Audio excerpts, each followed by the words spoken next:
नमस्कार, मैं गौरी और आप देख रहे हैं इंडिया पब्लिक खबर। आप सभी दर्शकों को स्वतंत्रता दिवस की हार्दिक शुभकामनाएं।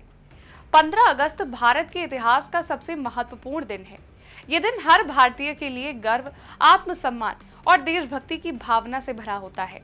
15 अगस्त 1947 को भारत को अंग्रेजों की 200 सालों की गुलामी से आजादी मिली थी। इस दिन को हम स्वतंत्रता दिवस के रूप में पूरे देश में बड़े ही हर्षोल्लास के साथ मनाते हैं। भारत को आजादी दिलाने के लिए हमारे अनेक स्वतंत्रता सेनानियों ने कठिन संघर्ष किया और अपने प्राणों की आहुति दी। महात्मा गांधी, भगत सिंह, सुभाष चंद्र बोस, जवाहरलाल नेहरू, चंद्रशेखर आजाद, लाला लाजपत राय, बाल गंगाधर तिलक जैसे महान नेताओं ने देश को आजाद कराने के लिए अथक प्रयास किए। उन्होंने अंग्रेजों के खिलाफ आवाज उठाई और जन आंदोलन चलाए, जिनमें नमक सत्याग्रह, असहयोग आंदोलन और भारत छोड़ो आंदोलन प्रमुख है। 15 अगस्त केवल एक छुट्टी का दिन नहीं है, बल्कि ये हमें हमारे देश की आजादी की कीमत और हमारे पूर्वजों के बलिदान की याद दिलाता है। इस दिन हमें ये भी सोचने की आवश्यकता है कि हम अपने देश के लिए क्या कर रहे हैं और कैसे इसे और बेहतर बना सकते हैं।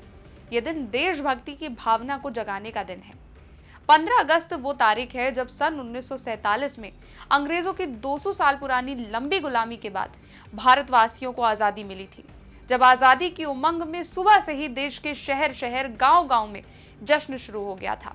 दिल्ली से लेकर कोने कोने से लोग जैसे थे उसी हालत में घरों से निकल पड़े। लोग नाच गा रहे थे, एक दूसरे को बधाई दे रहे थे और हर तरफ राष्ट्रगान की धुन सुनाई दे रही थी। तब से लेकर आज तक विविधताओं से भरे इस देश के तमाम धर्मों और जातियों के लोग एक होकर पूरे जोश और हर्षोल्लास के साथ हर साल आजादी की सालगिरह का उत्सव मनाते चले आ रहे हैं। लेकिन 15 अगस्त से जुड़े कई रोचक तथ्य हैं जो शायद आप नहीं जानते हैं, तो चलिए बताते हैं आपको। सबसे पहले, क्या आपने कभी ये सोचा है कि हमारा राष्ट्रीय ध्वज किस कपड़े का होता है? आपकी जानकारी के लिए आपको बता दें कि भारतीय ध्वज संहिता के मुताबिक हमारे राष्ट्रीय ध्वज को केवल खादी से ही बनाया जाना चाहिए। इसके अलावा लाल किले पर हुआ पहला भाषण भी 15 अगस्त को नहीं हुआ था। लाल किले पर पहला भाषण 16 अगस्त को हुआ था। जवाहरलाल नेहरू ने पहली बार 16 अगस्त को लाल किले से देश का ध्वज फहराया था और तब से लेकर आज तक हर साल प्रधानमंत्री लाल किले से झंडा फहराते हैं। फिलहाल 15 अगस्त 1947 में ऐसा नहीं हुआ था। यही नहीं, जब देश आजाद हुआ था तो भारत का अपना कोई राष्ट्रगान भी नहीं था। आपको ये सोचकर हैरानी होगी। बता दें कि तब बंग भाषी कवि बंकिम चंद्र उपाध्याय द्वारा रचित राष्ट्रगीत वंदे मातरम ही लोगों को पता था।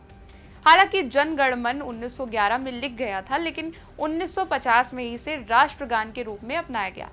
इसके अलावा आजादी के बाद 15 अगस्त को भारत आजाद जरूर हो गया था, लेकिन भारत और पाकिस्तान के बीच 15 अगस्त तक सीमा रेखा का निर्धारण नहीं हुआ था, बल्कि 17 अगस्त वो दिन था जब रेड क्लिफ की घोषणा हुई थी।